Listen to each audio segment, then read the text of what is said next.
नमस्कार, आपण पाहत आहात विश्वात्मक लोकस्वामी वार्ता न्यूज।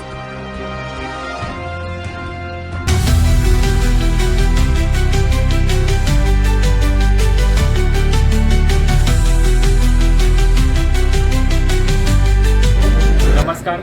सुराज्य अभियान हिंदू जनजागृती समिती आज मुंबईमध्ये जागतिक वसुंधरा दिवसानिमित्त एक प्रेस कॉन्फरन्स घेण्यात आली। या प्रेस कॉन्फरन्सचा विषय होता तो म्हणजे झाडं जे आपण रस्त्याच्या दोन्ही तर्फाला जे फुटपाथमध्ये झाडं असतात त्या झाडांवरती बऱ्याच वेळेला कॉन्क्रिटीकरण अगदी मुळापर्यंत बुंद्यापर्यंत गेलेलं असतं आणि त्यांना जी आवश्यक मूलद्रव्य जी अगदी सूर्यप्रकाश असू दे, पाणी असू दे, हे जे मिळतच नाही आणि त्यामुळे ते कालांतराने ते झाड एक कुंजून जातं आणि शेवटी ते अगदी कधीतरी पडतं। तर हा विषय पाहिलं तर हा पूर्ण मुंबईपुरता मर्यादित नसून हा पूर्ण महाराष्ट्राचा आणि पूर्ण भारतामध्ये बऱ्याच ठिकाणी आम्ही पाहिलेला आहे। आणि जेव्हा ही लक्षात आल्यानंतर आपण गोष्ट त्यानंतर सुराज्य अभियानाचे कार्यकर्ते हे मुंबई, पुणे, सातारा, सांगली, जळगाव, नागपूर, अकोला अशा विविध ठिकाणी सर्वे केला आणि याचे फोटो एकत्र करून प्रत्येक जिल्ह्याच्या जिल्हाधिकाऱ्यांकडे आपण ते निवेदन दिलेलं आहे। आज मुंबईबरोबरच पुणे, सातारा, सांगली, कोल्हापूर अशा ठिकाणी अनेक ठिकाणी प्रेस कॉन्फरन्स घेऊन हा विषय पत्रकारांबरोबर पण आपण समोर आणलेला आहे, जनतेसमोर आणलेला आहे। आम्ही या पत्रकार परिषदेमध्ये मागणी करत आहोत की अशा प्रकारे जे कॉन्क्रिटीकरण होतं या कॉन्क्रिटीकरण करताना जे अधिकारी ह्या सर्वेसाठी अप्रुव्हल देतात यांच्यावरती पण प्रश्नचिन्ह उपस्थित राहतो। त्यामुळे या सगळ्यांची इन्क्वायरी करावी, ऑडिट करावं। त्याचबरोबर त्यांना आवश्यक ती NGTच्या गाईडलाईननुसार जे काही डायमीटर असलं पाहिजे ती जागा लगेचच मुक्त करावी आणि त्यांना ते योग्य ते जागा करून द्यावी अशी या ठिकाणी मागणी केली आहे।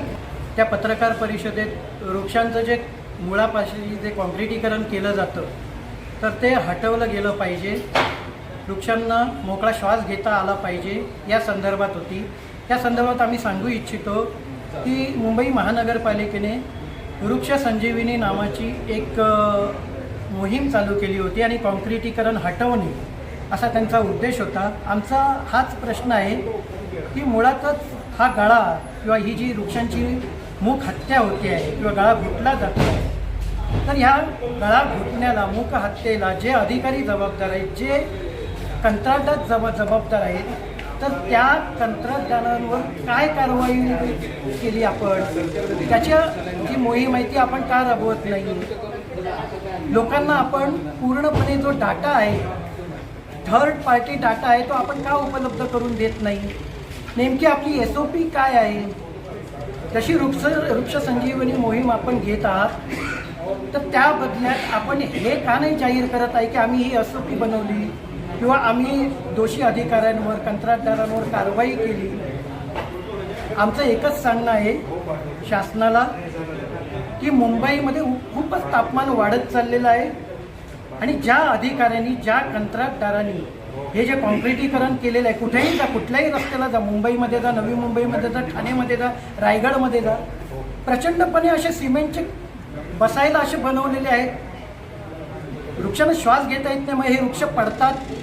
आमचं एकच सांगणं आहे की 7 दिवसाच्या आत SOP बनवा, ऑडिट करा, तर ऑडिट जाहीर करा, त्याच्यानंतर जे दोषी अधिकारी आहेत, कंत्राटदार आहेत, त्यांच्यावर कारवाई करा आणि ही मोहीम राबवा। जर 7 दिवसात आपण राबवली नाही तर NGTच्या 2010चा जो कायदा आहे, 26वा कलम आहे, त्याच्या अंतर्गत आम्ही फौजदारी तक्रारी करणार आणि अवमान केल्याबद्दल आम्ही न्यायालयात जाणार आहोत, हे आम्ही निक्षून सांगत आहोत।